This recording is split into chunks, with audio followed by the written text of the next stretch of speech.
My name is Brian. I'm one of the pastors here at Newbridge Church. I'm so glad to have Pastor Tim back. I can't tell you guys. What a pleasure to have him back with us. And I'm glad that you guys so appropriately welcomed him back. And as he said, we're getting ready to move into a new series in the fall after he shares a little bit about what he learned on his sabbatical next week. So today we're wrapping up this series, Hidden Treasures, where we've been looking at the book of Proverbs. And I feel like we have barely touched this.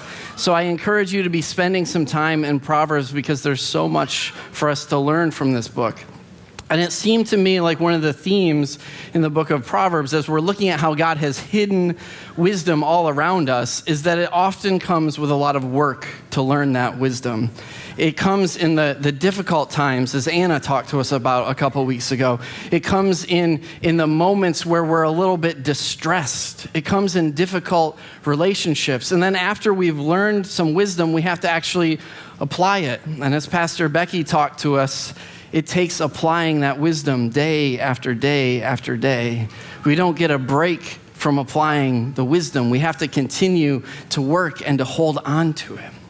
And I wish that I could say that we're ending on something that's nice and easy.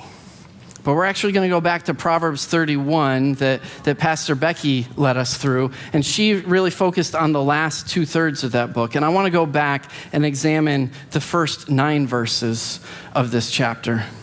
And I can say with certainty that there's a little bit of challenge in here, but it fits in with everything else that we've learned, that there is a challenge in getting wisdom. And so this will probably sound familiar to you because we've already briefly examined this. But why don't we go ahead and read this together? Proverbs 31, starting in verse 1. The sayings of King Lemuel, an inspired utterance his mother taught him. Listen, my son. Listen, son of my womb. Listen, my son, the answer to my prayers.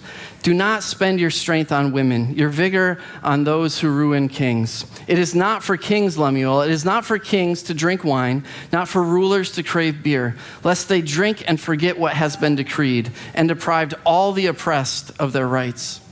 Let beer be for those who are perishing, wine for those who are in anguish. Let them drink and forget their poverty, and remember their misery no more. Speak up for those who cannot speak for themselves, for the rights of all who are destitute.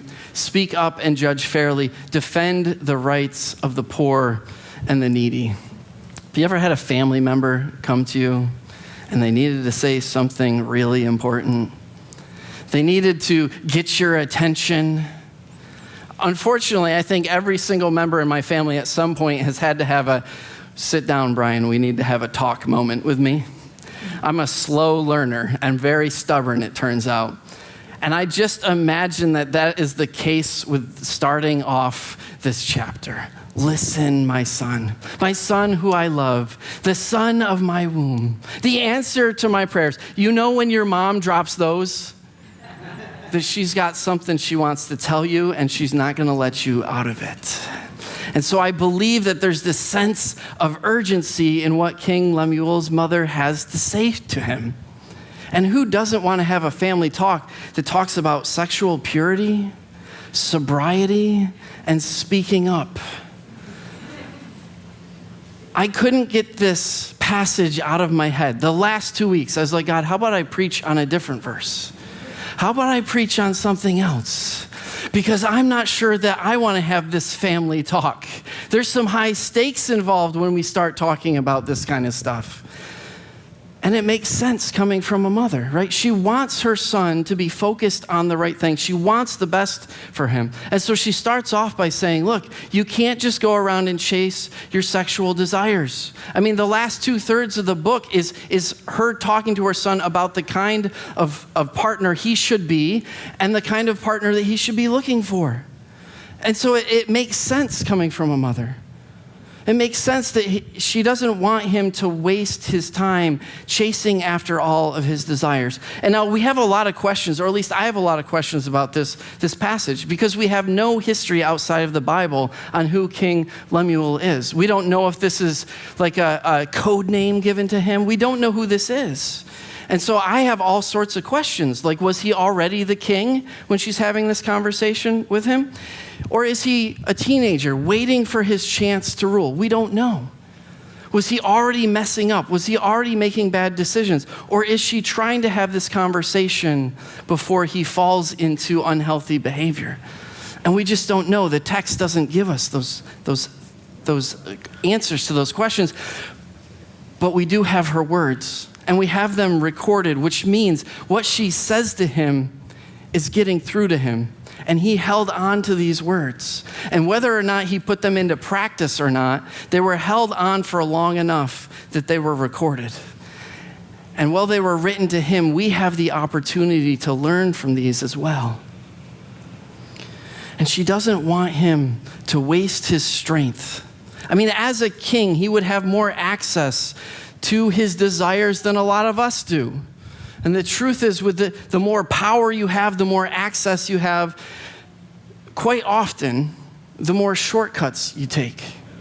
Quite often, you exercise that power in a way that isn't healthy. And she wants him to live a life of sexual purity. And then she goes on and talks to him about his sobriety, how beer is not for kings. The desire for wine is not for somebody of his level of prestige. There's a place for it. And she talks about how let the dying drink. Let the destitute drink and forget their problems. In the ancient world, they didn't have access to all the different medicines that we have. And so alcohol was often used. If somebody's dying and in pain, they would be given alcohol. They would be given alcohol as an antiseptic. There are all sorts of medicinal reasons for it. Even in the New Testament, we have Paul writing to Timothy and says, drink a little wine for your stomach's sake. It's not that people didn't drink for enjoyment or pleasure or abuse it. It's just there were many other purposes for it. And she's saying, keep the purpose the purpose. Don't abuse the alcohol. Save that for people who have no other options, that don't have the resources that you do. And then she moves into speaking up. Does this even fit with the first two? She's talking about personal decisions, and then she transitions into speaking up on behalf of other people. What's the connection here? I can see the connection between the first two. You drink a little bit too much, you make some poor decisions, you end up in a situation that you wish you hadn't have. But where does this speaking up come into play in this passage? Why these three seemingly different things? What I'd like to suggest is that actually she only has one concern. And I believe that it's in the text, but when we translate things from the original languages into English, we can miss things sometimes. And I think that that's the starting place for this passage. Because when she talks about don't spend your strength on women, that word strength is often translated in other parts of the Bible as armies. It's not just a personal strength, your personal energy, your vigor. No, she's talking about accumulated community strength. If you continue to chase after women, if you continue to abuse your power, it's not going to just cost you. It's going to cost the entire community. That's what she's saying here. Her concern is not just for her son. It's for the people that he is either ruling or is going to rule. She's concerned about the community. We often act like our personal decisions don't affect anybody else. And that's kind of what our culture has trained us to believe, that we're in a place that we can make a decision and nobody else should be bothered by it because we focus first on ourselves. This is the most individualist society that has ever existed, the United States of America. And the Bible is not written in that context. And even if it was, it would still be urging us to think about our communities, to think about how our decisions affect other people. I believe that there's a great wisdom in understanding our impact on other people. And so this is why she's bringing up his sexual conduct. It's because it affects other people. I don't know if you've ever had a coworker like I had. I was 18, 19, maybe 20, making sandwiches in a restaurant. And one of my coworkers would come over to me, and he'd tell me way too much about whatever relationship he was in that minute. And go on, and I'm just trying to do my work. I didn't ask for this, but now his relationship is affecting me. And then 5 minutes later, they'd break up, and he's coming and moping and whining to me about that. Our decisions affect the people around us. Our relationships affect the people around us. We are relational creatures. God has made us that way to interact with other people. And so what we think of as private decisions affect the people around us. And we can't pretend that it doesn't. Her desire for her son to not drink is also rooted in her desire to protect the community. It says, don't drink lest you forget what has been decreed, and the rights of the people who are oppressed aren't restored. She's concerned just as much about the community as she is her son. It's not just all about his decisions. But we all know that the personal integrity of a leader affects the people that they're leading. And her concern is that the people will not be forgotten. And I love that she's so clear on this. But we also know that she's a very wise person. We've been talking about wisdom as the competence in how life really works. She has an understanding that oppression is going on. Even if he's the best king in the world, there are still going to be people that are being oppressed under his rule. So it's not don't drink because then people will be oppressed. It's stay sober because people are being oppressed. And if you as the leader aren't conducting yourself with personal integrity, it's going to cost the community. It's going to cost the city. It's going to cost the country. We can't avoid the fact that our decisions affect other people. And when we are solely focused on ourselves, we miss the impact that we have on other people. But that's the exact reason why God gave us community, is so that we can be building each other up, so that we can watch out for each other, so that we can speak up. And that's the last thing that she says, is to speak up on behalf of those who are destitute, to speak up and judge fairly, to defend the rights of the poor and the needy. You know, it's not too far into the New Testament that we see people speaking up. In Acts chapter 6, there's this moment where some of the Greek followers of Jesus, they come to the disciples and they say, our widows aren't being taken care of. You're taking care of the Hebrew widows, but not the Greek widows. And you know what the disciples do? They act very quickly, and they put together this team of the very first deacons, whose job is to make sure that nobody who is in need is missed. And they put together this team of deacons, and they consist of both Hebrews and Greeks. Why? Because they wanted to make sure that the same thing didn't happen again. And I wish I could stand before you and say that the church has this great history of speaking up on behalf of the needs of the community. But the truth is, it seems like we've gotten it wrong just as much as we've gotten it right. When I look at the totality of Christian history, there are times where Christians have stood up and spoken out on behalf of the needy, and the needs were met. But unfortunately, there's plenty of times where the church has caused the problems, where the church has defended the oppressors. I was reading this week about a man named William Wilberforce. I knew his name, but wasn't very familiar with him, and I began to do some research into him, just chasing my curiosity. And in the late 1700s, he became a follower of Jesus. And he was the son of a wealthy merchant and had a lot of money. And so he paid his way into Parliament. And his friends began to urge him to speak out against slavery.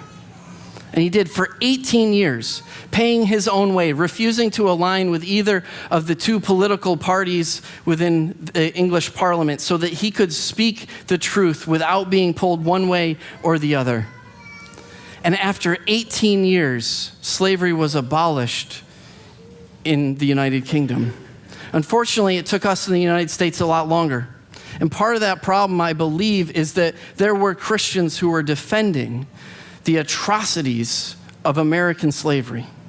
There's never been another system of slavery in the history of the world that was as atrocious as what happened in the United States. I still run into Christians who defend slavery, and it's just so confusing to me that how we can take the holy scriptures that God has trusted us with, that we can learn, and we can twist and manipulate them. This conversation is still going on. I was trying to decide even this morning, am I going to bring this up? Because this conversation is still happening. But I want to tell you that defending something like slavery, using the Bible, is completely inappropriate. And friends, we're going to stand before Jesus one day, and he's going to ask us if we stood on behalf of the needy, if we stood on behalf of the poor, if we stood on behalf of the oppressed. Because that's who Jesus is. He's always there for the oppressed. He's always there for those who are in need. And there's so many reasons why we don't speak up. Sometimes we just think it's not our place. Like it's somebody else's job, like the job of a king to speak up. And as I said already, that these words were spoken to a king and they were written down. But you know what? These words were preserved for us. There is wisdom in these words for us. And by God's grace, we have this. I remember as a kid, I went to VBS, and somebody I didn't expect showed up, because we were a really small church, and so you pretty much knew everybody that was going to be at VBS. And this man showed up, and he was fully grown, but he talked like a child, and he acted like a child. And he was dropped off by his parents, like us. And as far as I can remember, that this was my first time ever interacting with intellectual and developmental disabilities. And I remember my friends standing behind him and mocking him, copying his gestures. And it just broke my heart.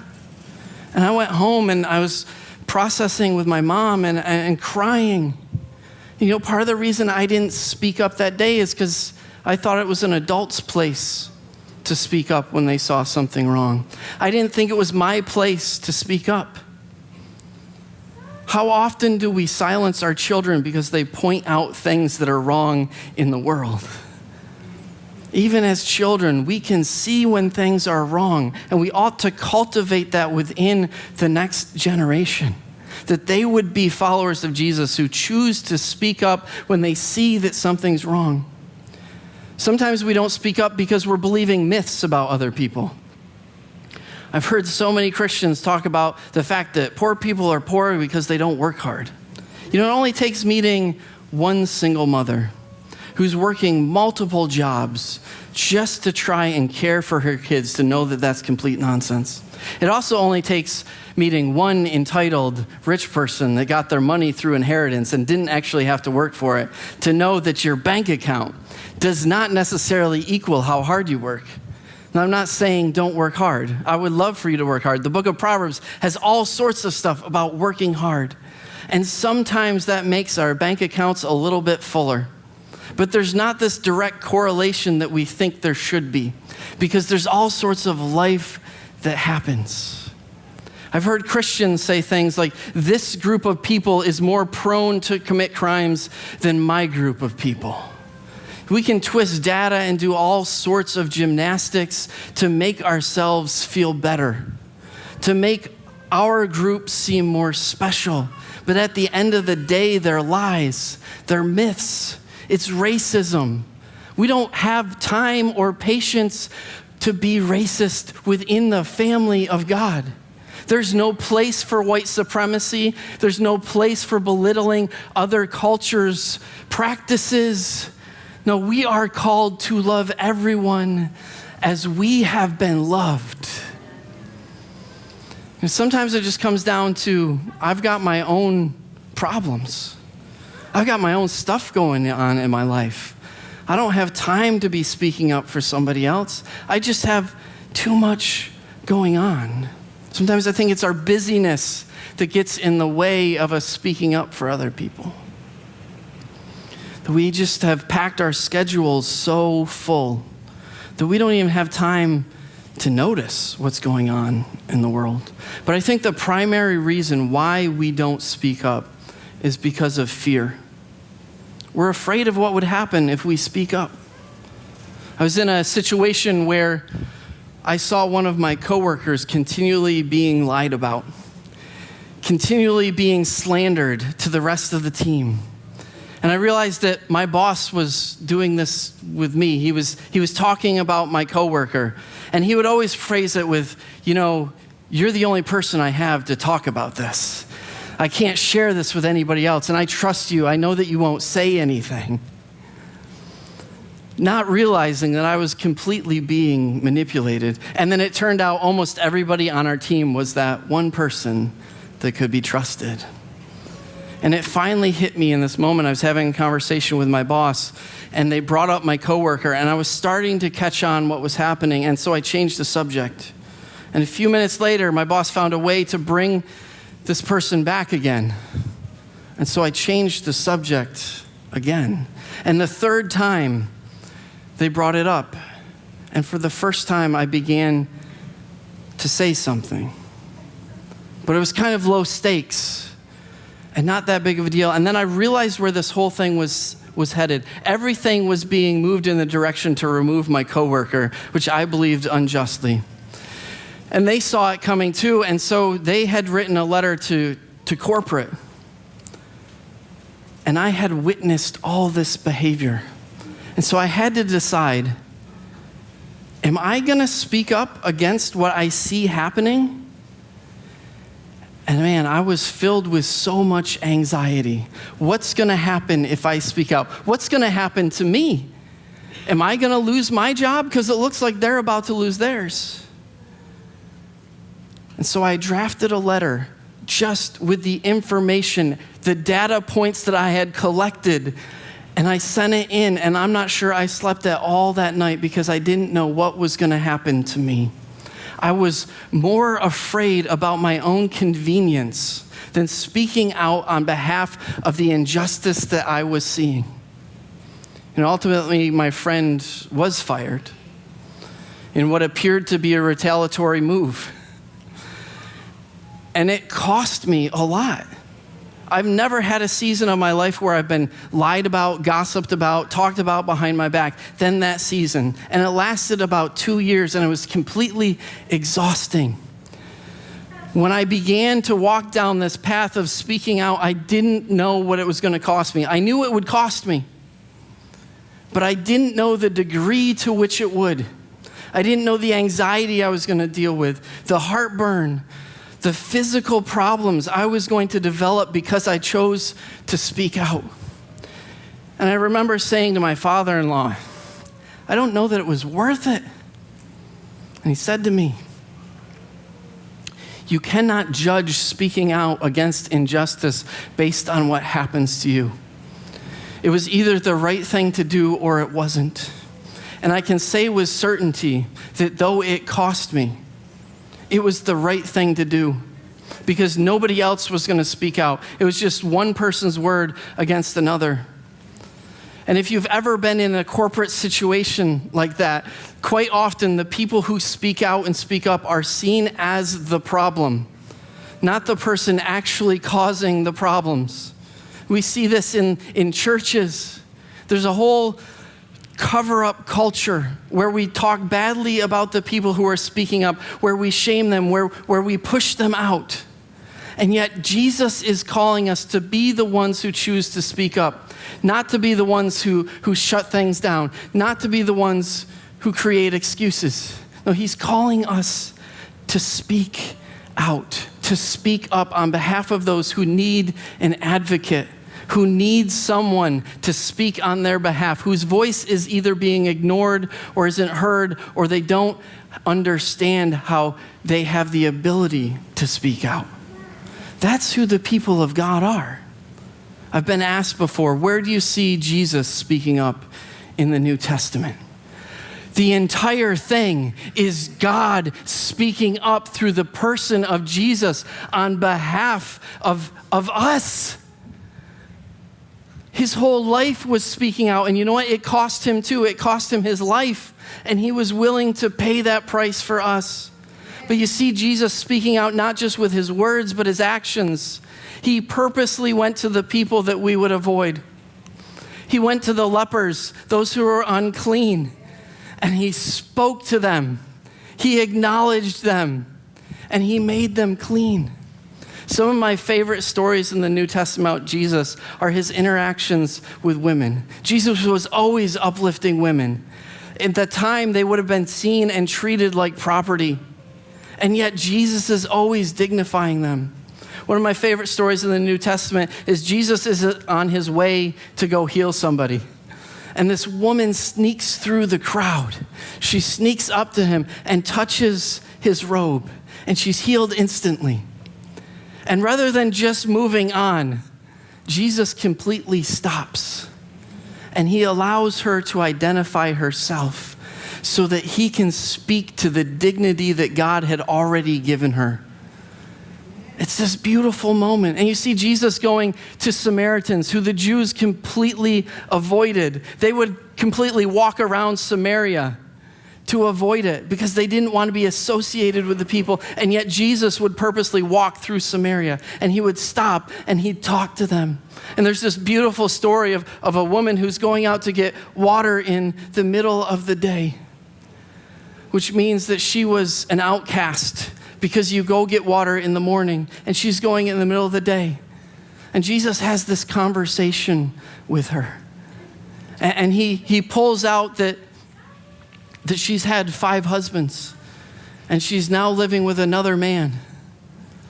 And in a moment that so many people would jump on and just shame her, he speaks life to her. And there's the story of Jesus with his disciples, and these kids start coming to him. And they're wanting to play with Jesus. And his disciples are like, let's get him out of here.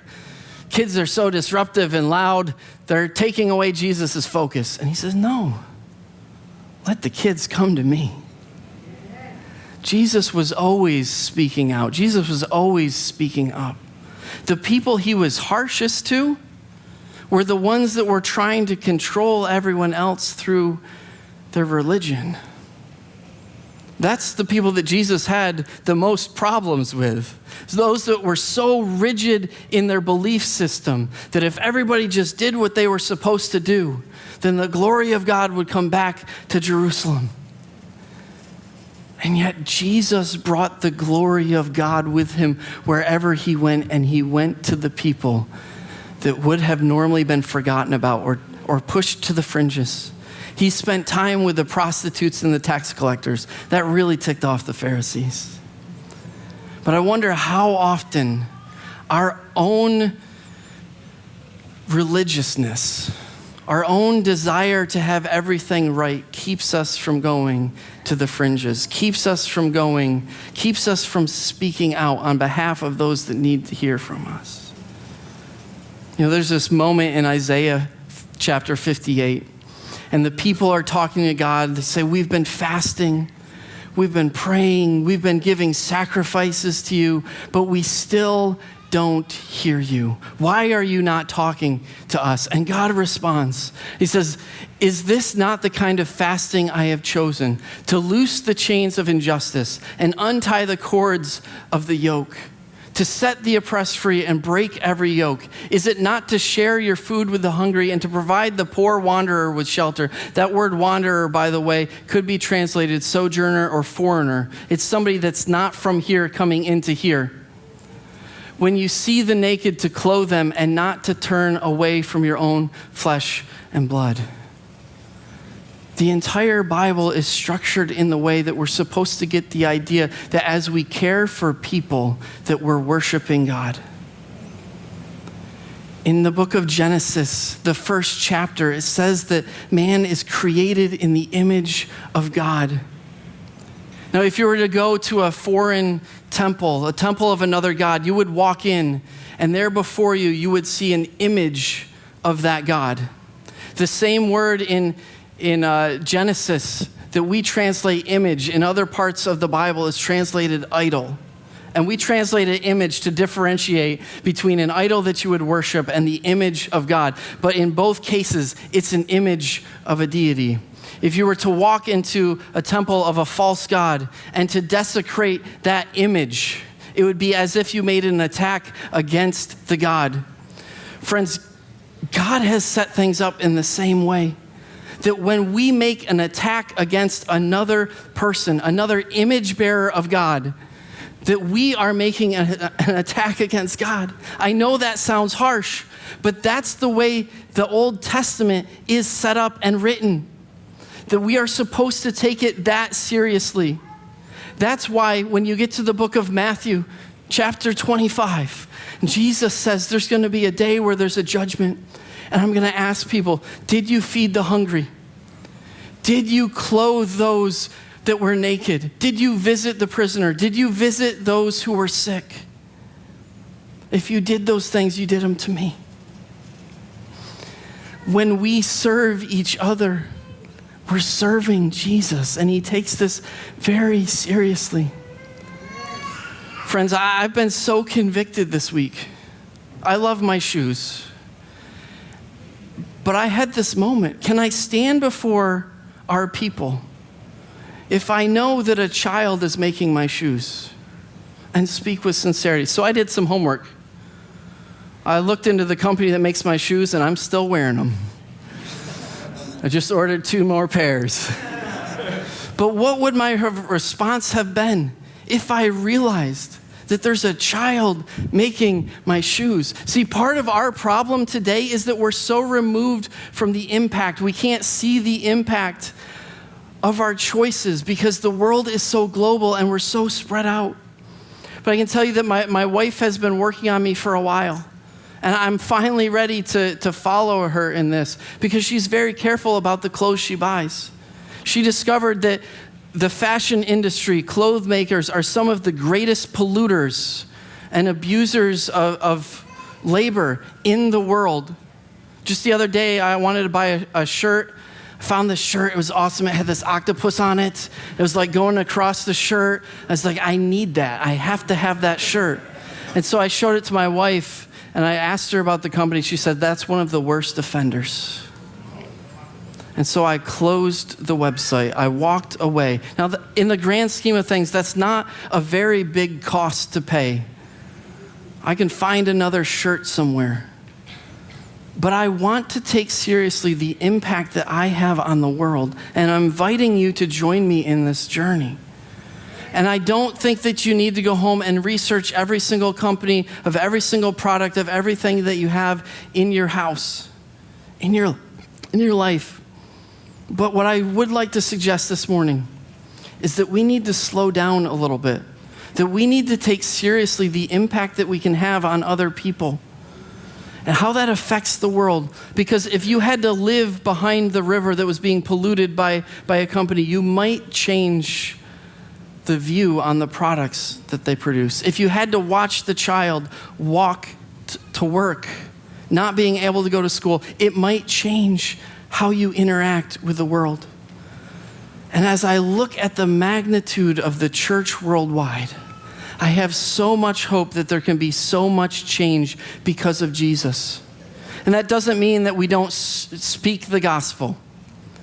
That's part of our role as followers of Jesus, to speak his truth, to speak the resurrection, to speak the crucifixion, to know that the gospel of Jesus Christ, his speaking out on our behalf, changes lives.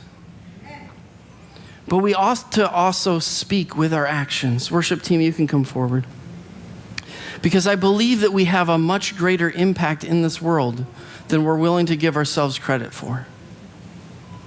So as we respond in song, as the worship team leads us, would you just be listening to the Holy Spirit?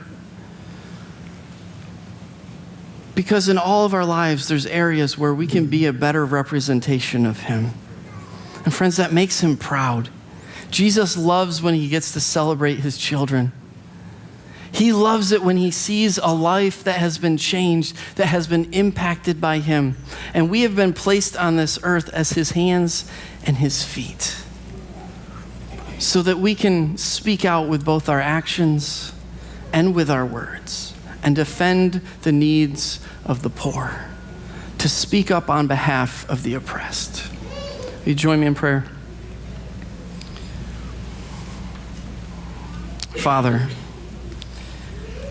thank you for your graciousness and that you accept us along our journey. Thank you that you don't have to, that we don't have to have everything figured out, but you're constantly inviting us into more. And so, Lord, as we're singing to you, would you be speaking to us? Because we need to hear from you. Lord, if there's specific things that we need to be speaking out against, would you strengthen us? Would you build us up into your character? Lord, we need you. In Jesus' name, amen.